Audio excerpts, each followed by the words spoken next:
So, do you like to do stamping? Especially stamping with gels, but you just don't understand it enough to make it work for you? Well, today I'm gonna show you all the do's and don'ts. We are going to explore gel stamping. So before we begin and I show you how to use this, let's have a mini intervention and talk about what's going on here. So the reason why I made this, because there is like a million different kind of stamping plates out there and people don't know how to find what they need because there is no name that is code like this, and there's just so many of them that when people bought stamping plate, they don't know how to keep track of them. Because when a client needs a specific design, I don't want to waste my time to scan through my ginormous pile of stamping plate just to find that specific look. And the purpose of stamping is to save time, right? So that defeats the purpose.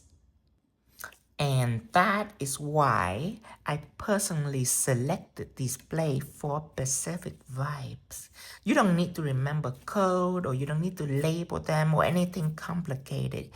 If you need like a lazy vibe, then you can take out your wedding veil. I already selected all the patterns that are lazy and romantic for that specific look.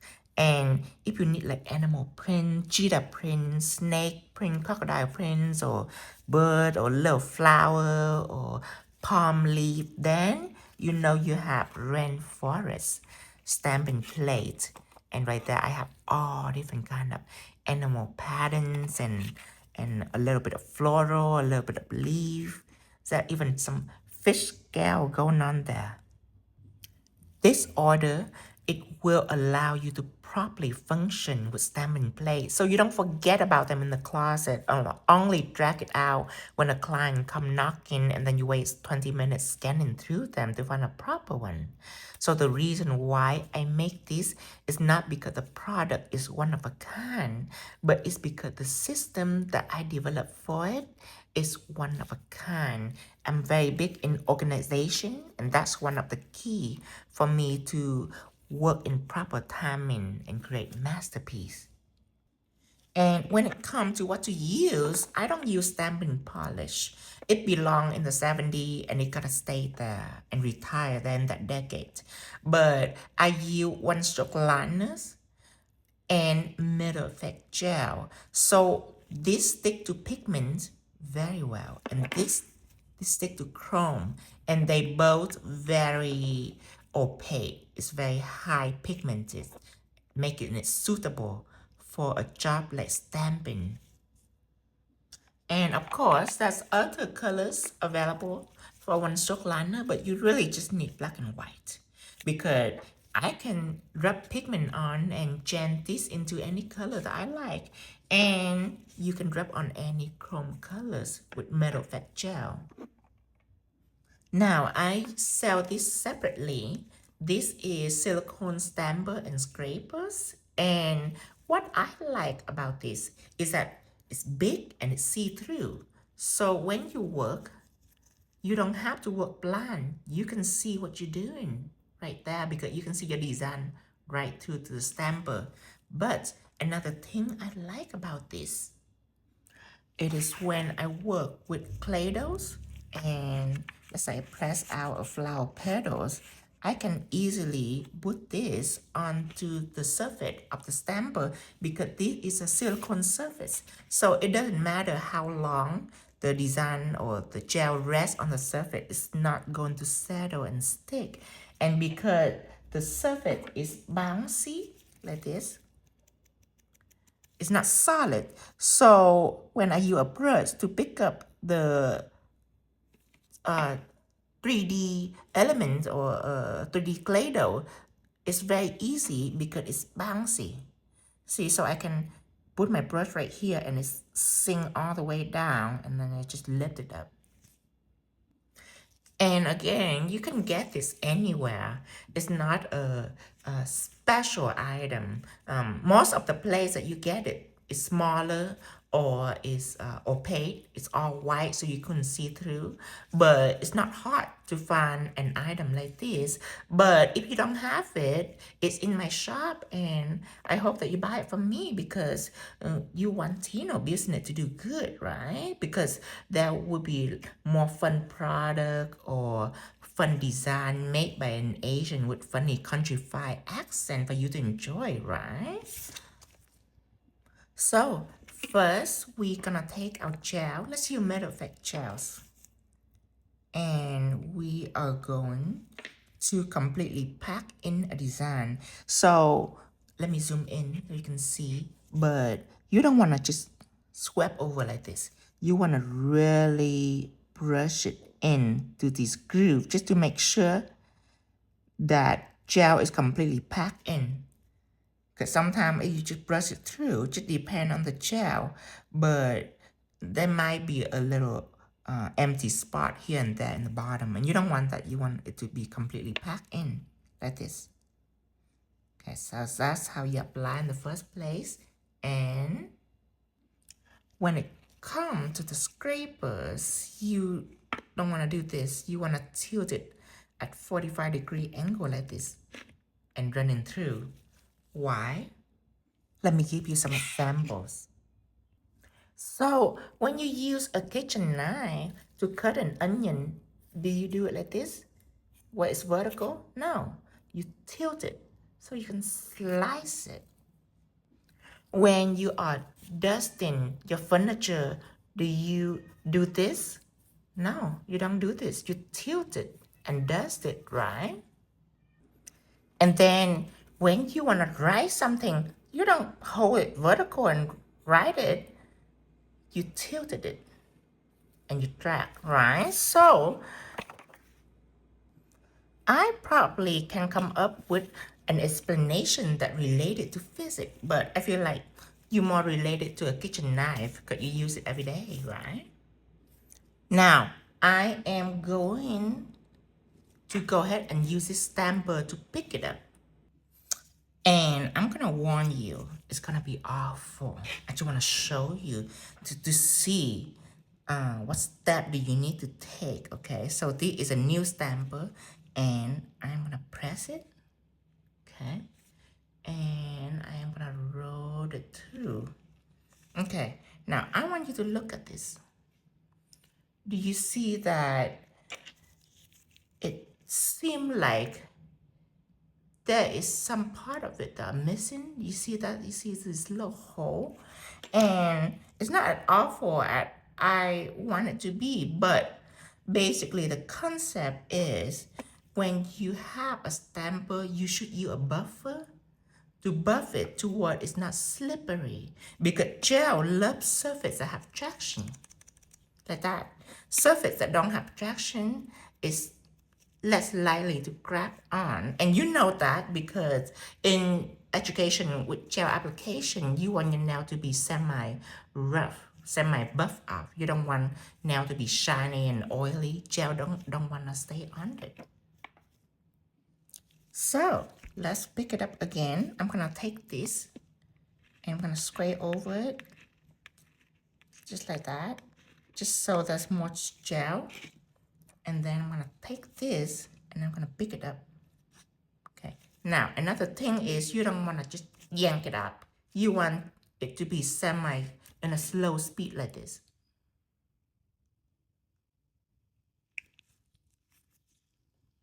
See that?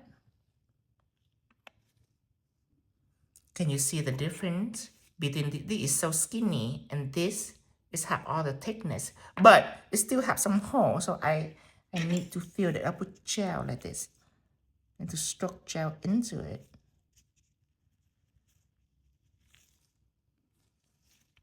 Add a little more. Okay, now I'm gonna scrape it. Okay. And then I'm gonna press it in, just like this. Press it just a little bit, and remember, don't yank it up. Going slowly up, just like that. There it is. Okay, there's still a little part of this that doesn't have enough gel. And if you want to zoom into this, you can see that that part is right here. You see that? And it doesn't have gel below it. I don't know if you can see it. Let me take a tool and point in. Okay, now this part, when I check it, it doesn't have gel at all right here. And that problem can happen when you brush through like this really fast. Then that might be empty spot there. So it's important that you really work it in like that. Really work it in, just so you don't have any, I call it bubble. You don't have any bubble underneath. And then you need to fill it to what it's for. And then now let's scrape it, just like that. And let's check it to see.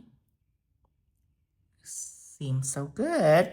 Now, let me go ahead and scrape it one more time, just to make sure. Okay. Check it. Now press it.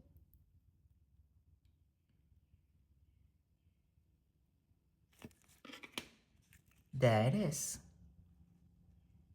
So now it's flawless. Okay. And that is several things that can go wrong with a pattern that are big. Now, smaller detail are no problem, like this. You see the little bird right here, or little flower right here, is completely solid. Now, it's solid because it's skinny. See that? Just one stroke is very skinny. But pattern that have a lot of space, like right here and right here, you gotta really be careful on how you brush in the gels and how you roll it up. You have to be nice and slow because it's gel and it's kind of like elastic. You don't want to just yank it off. And let me give you another sample on doing this little bird right here, or little dragonfly, whichever. Let's do the bird. Okay, really work it in. But these are a hairline design, so you gotta be aware that it's gonna be perfect. Let me scrape it again. One more time, just to make sure that all the excess gel's gone. Press it in and lift it up. Ready to see? Look at that. Perfect. So remember to buff the silicone. That help a lot in traction. Remember to really fill it in, really brush it in, just to avoid air bubbles. And remember, when you roll it out, roll it slowly. You'll get a hang of it. It's just many steps to consider. That's all. Now, what I'm gonna do with all the design around this. So I can clean this. Back in the old day, I used to clean this. It's messy. Don't do that. You're gonna cure this. And you can cure it, you can put it in a lamp. I'm just using my flash cure. Just an old flash cure to put on top of it. But you can definitely do it in a lamp. But when it's dry, what you're gonna do is that you're gonna take a double-sided tape, just any double-sided tape or tape in general, and you just pick it up because it's dry. So it's way less messy. And this is something that I hate about stamping polish or anything that are not curing, is that it can be very messy if you need to clean it. But this is perfect, and you just apply right onto the nail, and you can see where your pattern is. If you want the bird to be heading up like this or tilted down, you can. You press. Okay. After you press, remember, you don't want to just yank it out. You want to peel it slowly out, just like that, into a beautiful design. Okay. Now, you still need to cure this though, because remember, when you cure this, it's cure from the top, right? But when you place it on the nail, the part that cure, the side that cure are in the bottom now. So when you lift it up, this used to be in the bottom of the stamper. So you still need to cure And I would say 60 seconds here just to make sure. And a client nails is way different than just a nail when you're doing press on. So let's say you have a crazy pattern like this, like a fishnet, okay, and it's big. So when you put it on your client nail, it's easy because the edge, it will stick right into the fingers, and then you just peel the whole thing up, and then you just clean around it. Where on a press on it's different. There's nothing around here. So when a design is going on to the press on, it might be tricky to peel it up, because to peel it up, it have to be from the edge. And you can just peel it up, but the edge have nothing. So I'm gonna give you an example of that. Clean this up. And before we showing you, let's show you a little bit of pigment magic right here. So I'm gonna get some blue, knock out the excess, and apply the amazings. And then pink, dip it in, lock in the colors, knock out excess dust, and apply. And of course, we have yellow. There you go. Dust it off. That's awesome. And I use jet black. So it's no wipe. So that's why pigment don't really stick onto the background. But if you use like a normal gel polish, then apply some top coat first, some no wipe top coat, and then you can put on the pattern so it don't stick to your background. Now, let's do a chrome design. So let's take wedding view out, and I am going to do this crazy design right here. Okay, so we're gonna take our black metal effect gel.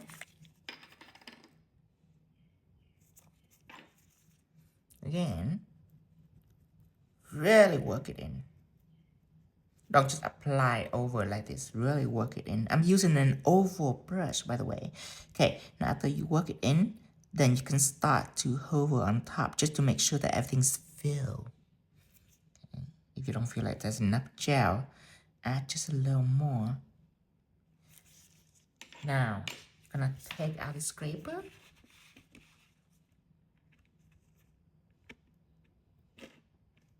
Okay, just like that.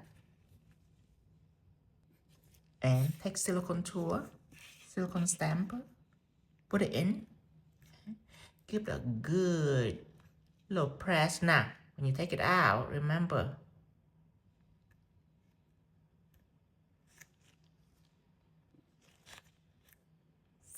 very gentle. Okay. And then after that, you can start curing so you can clean around it. And this now, I already put Teflon mat on it. So chrome not going to stick on this background at all. You see, it's non-stick to isolate chrome. And we like gold. And always using tape, you can reuse the tape that you just used a second ago. And you just pick up any other detail that you don't want. Now, when you put it on here, I want you to pay attention to how it's peeled. It's never peeled in the middle. It's always peeled from the edge. But if you do nail on your client finger, this is so easy because around the nail is skin. So it's gonna stick on that, gonna peel up. But the press on a little bit different. I want you to see this. See that? It's a little different. So now the edge is floating in the air. So now if you want it to peel, you gotta really press it just to cut it. Really press it. Okay. You can even take your finger and you can try to work it out just a little bit if you want. And then you can start going from left to right. like that. Okay, so a little tricky for press-on artists.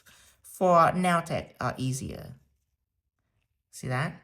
Now it's just floating in the air, so you can fire it up later. And let's cure for 60 seconds. Now, when I take it out and crumb it, okay, I want you to be aware of this. It will not work because of the way it's applied. So whenever I stick the design on and I cured it, that side is the side when I rub on chrome. But when I transfer it to the nail, that side it end up in the bottom. And what's left is underneath. So now, when you take this out, you notice that it's a little matted. Let's take chrome and apply just to see. Okay. It seems like it stick on, but not really. Let me brush it. See that? It doesn't really stick on at all. So what I'm gonna do, I'm gonna remove it and show you the proper way to apply when you work with chrome. Pigment, no problem, but chrome, you need to apply a different way.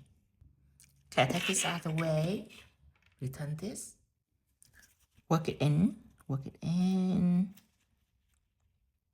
Before you use a product, before you use how to work with a stamping plate, you need to really understand it.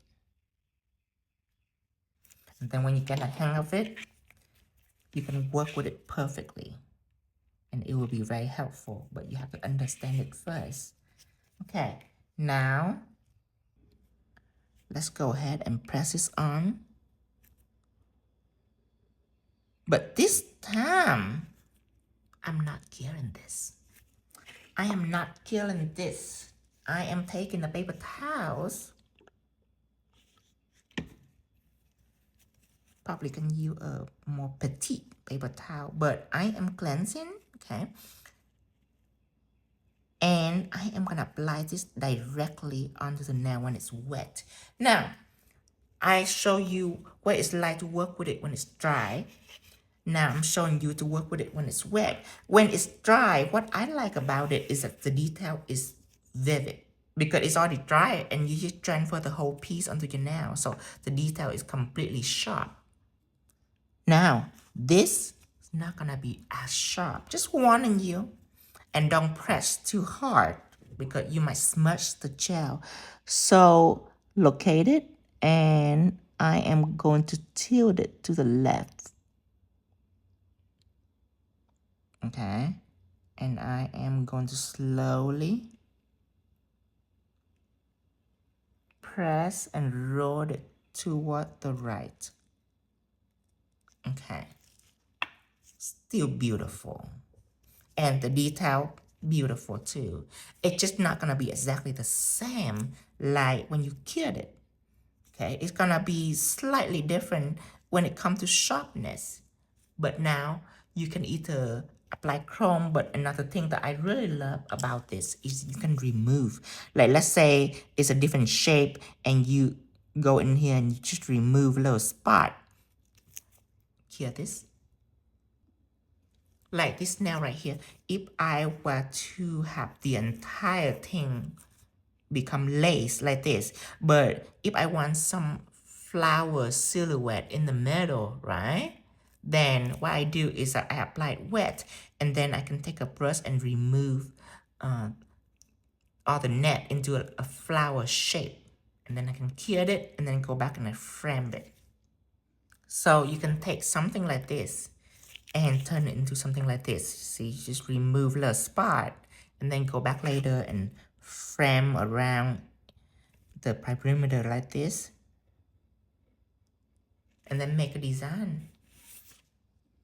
So that's what I like about wet application. Beautiful. Voila. See that? Perfect. So now you know how to do this, how to work with chrome. And look, it's almost like a stickers. So now your limit what should I say? Oh, now the sky is your limit. See, you should open up a new parameter of designing using stamping plate. And don't use too much gel because you have gel right here. If you want to do that again, you just take this and sort of working it in and just take whatever gel on here and just work it in like that. And sometimes people don't even do that again. They just leave it and they just take the stamper and they just dip on it again. But me, I like to work it in before I do each design so it can be nice and sharp. But nothing wrong with it. Now let's show you how to clean it because it's also very important to clean it. So you take acetone. I prefer acetone than alcohol. Wipe it clean, easy. But this, I don't want you to do this because this is a paper towel. It has lint on it. You should not use it to go crazy on it. So I am taking a brush. I am pouring acetone on it, and probably wiser to have it sit on top of paper towel. But I'm pouring acetone on it like this, and then I just wash it. Okay? And then I take a paper towel and I tap it and continue washing it until it's completely clean. So it cleans all the gel on the surface, but it's also clean all the lint of the surface. And now it's perfect. Now you can swipe it if you want. Because now all the gel is gone. You don't have to use pressure. Now you just take this and you just gently glide on top like this. It's all beautiful and shiny. And then you store it. So that is how you clean it. Be very careful of the lint. So this is the best thing for people who don't like to draw. Now you have more of an organized system and very specific group of design. And yes, I will definitely have more design. I just don't want to have a whole bunch at once. I want specific theme. And they are available in my shop at tinovo.shop. And don't forget to share my channel with others to spread the news. And until next time, bye.